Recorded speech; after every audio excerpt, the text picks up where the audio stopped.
Di dalam mengelola negara, pilihlah manusia yang mempunyai new mind terhadap masa kini dan masa depan. Kalau perlu dipertanyakan kepada siapa saja yang bercita-cita ingin mengelola negara ini pada saat ini dan ke depannya.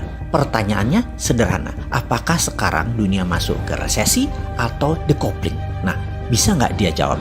Faham nggak dia? Rinci nggak jawabannya, memandang dan memberikan solusi kekinian? Kita bantu deh memberi gambaran sekilas agar pemimpin tersebut bisa menjawab. Resesi itu menghitungnya dari hal yang umum, pertumbuhan ekonomi negatif. Kebanyakan ekonomi negatif terjadi karena faktor eksternal, di mana pemerintah yang pola pikirnya sederhana tidak pernah siap dengan keterkejutan. Namun, kalau decoupling itu perubahan fundamental dalam parameter ekonomi makro dan dalam kehidupan manusia. Dan entah bagaimana sejak 6 bulan yang lalu saya mengatakan sekarang decoupling. Bahkan sebelum COVID dan resesi saya sudah mengatakan sekarang decoupling. Ada kok rekam jejaknya saya mengatakan hal tersebut.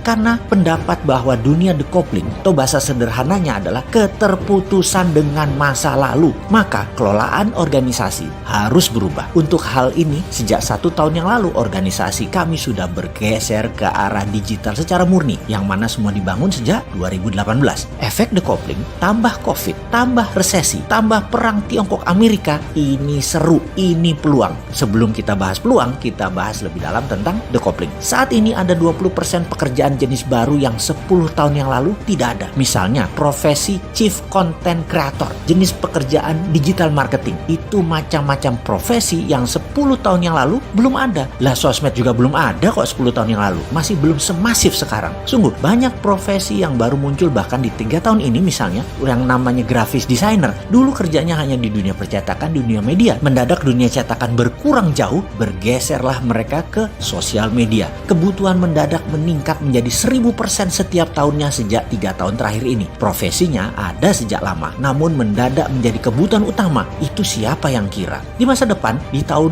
2030 ke sana, diperkirakan ada 60% bidang usaha dan profesi baru yang saat ini belum ada modelnya. Belum tahu apa itu barangnya. Sehingga profesi dan bidang yang saat ini ada, 10 tahun ke depan, 60%-nya bisa hilang atau less needed, kurang dibutuhkan. Semua ini karena kehadiran digital yang terus merubah bentuk ekonomi, sosial dan budaya sebuah negara dan dunia. Bank akan jadi digital, di mana profesi teller hilang dalam 5 tahun ke depan. Cabang bank akan tutup besar-besaran dalam 5 tahun ke depan. Banking berubah, dunia funding berubah, dunia lending berubah juga. Aturan mainnya semua berubah. Hakim lapangan atau otoritas keuangan mendadak bingung dengan caranya dan cepatnya tumbuh dunia digital. Mau disemprit karena offside, mereka main kasti. Ya nggak bisa disemprit lah. Dilarang di Indonesia, mereka buka di Singapura, main lewat udara, langsung global. Pemerintah Indonesia nggak bisa apa-apa juga. Apalagi pemerintah yang gagap tidak bervisi digital. Sering keloloten, gelegean, dan kagetan. Bahkan militer pun didigitalkan saat ini. Kalau pengelolanya agresif. Tentara garis depan itu robot, bisa droid, bisa manusia dengan robotic arm atau leg, atau pasti terkoneksi dengan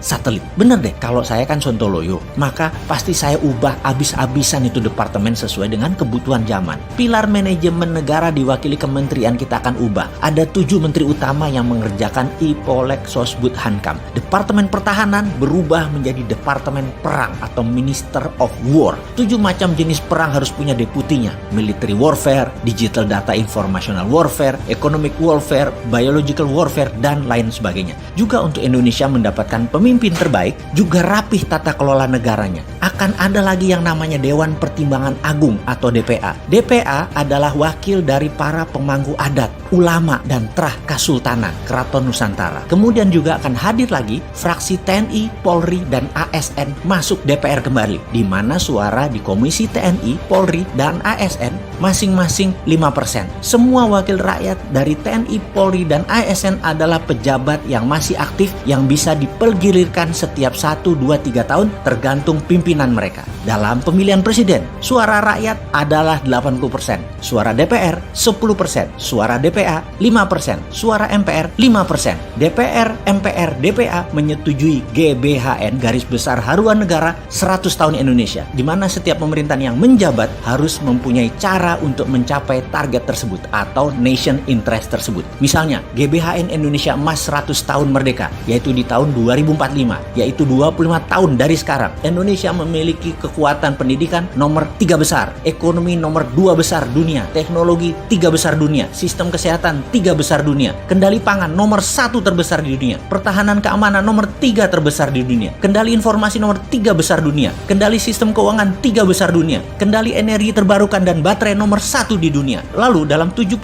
tahun kemudian, hingga tahun 2120, Indonesia kendalikan sepertiga dunia secara pengaruh di bidang budaya, kesenian, keuangan, teknologi, kesehatan, informasi, dan menjadi pemimpin dalam mengeksplor kehidupan manusia di Mars. Mars menjadi the next frontier, di mana mineral tambang adalah sumber yang dapat membuat bumi menjadi bertahan dalam jangka panjang. Jarak 8 bulan saat ini perjalanan dari bumi ke Mars hanya 3 hari dalam teknologi yang dipimpin Indonesia di tahun 2120. Saat itu tambang mineral Mars mayoritasnya adalah milik Indonesia. Ini sontoloyo kan otaknya? Ya begitulah kalau mau menang bernegaranya. Jangan menarget yang tanggung-tanggung. Masa mimpi aja nggak berani? Emang mimpi dibaserin?